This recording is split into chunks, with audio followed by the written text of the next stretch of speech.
آج تک جو ہم نے باتیں سنی ہیں، لوگ کہتے ہیں کہ اب اعتماد جو ہے وہ بحال ہو رہا ہے اور روپے کی قدر میں استحکام آ رہا ہے، لیکن اچانک سے اسٹاک مارکیٹ گرا اور پھر آج 3 دن کے بعد کچھ نہ کچھ مطلب ایک پازیٹیوٹی نظر آئی، لیکن یہ کچھ تاثر ایسے بھی دیے جا رہے ہیں کہ یہ سب آرٹیفیشل ہے اور ہاتھ سے کیے جا رہے ہیں تاکہ اعتماد بحال ہو سکے صنعت کاروں کا اور سرمایہ کاروں کا۔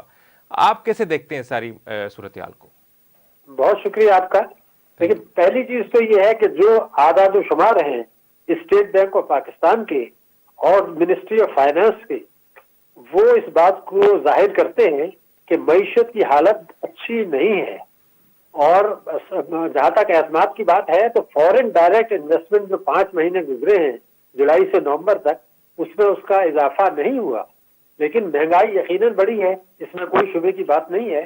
ہماری معیشت کی شرح نمو ہدف سے بہت کم ہے، اور ریمیٹنسز اگر آپ دیکھیں تو جولائی سے اب تک تقریباً 1.3 ارب ڈالر گر چکی ہے۔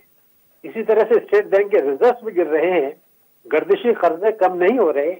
تو پھر اعتماد کی بحالی کس چیز کی تھی؟ وہ اعتماد کی بحالی یہ تھی کہ حکومت یہ کہتی تھی کہ ہمیں 125 ارب ڈالر کا بیرونی سرمایہ کاری آئے گی، جس کے آنے کا امکان نہیں ہے، اور اگر کچھ آئے گی تو یہ وری سم ہوگی۔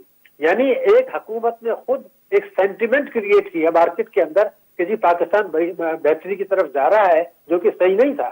لیکن اسٹاک ایکسچینج جو اوپر گیا اس کی وجہ ایک تو یہ سینٹیمنٹس تھے، دوسرا یہ تھا کہ میں نے آپ کو بتایا تھا کہ 2000 پہلے پروگرام میں کہ 2022 میں حکومت نے طاقتور طبقوں کو بے تحاشا فائدہ پہنچایا اور معیشت کو تباہ کیا۔ تو جن کمپنیوں نے اس زمانے میں خوب کمایا تھا، اب ان کو ڈیویڈنڈ دینا پڑا، اس ڈیویڈنڈ کی وجہ سے اسٹاک ایکسچینج اوپر گیا۔ دوسرا یہ کہ حکومت نے یہ غلط رائے تھی حکومت کی، وزیر اعظم کی، کہ اسٹاک ایکسچینج کی بہتری معیشت کی بہتری کا ثبوت ہے، یہ وزیر اعظم نے کہا تھا، یہ بات غلط ہے۔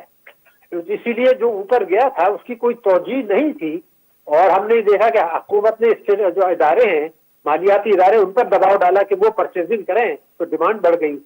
تو میں نے پہلے بھی کہا تھا کہ یہ لیکن ڈاکٹر صاحب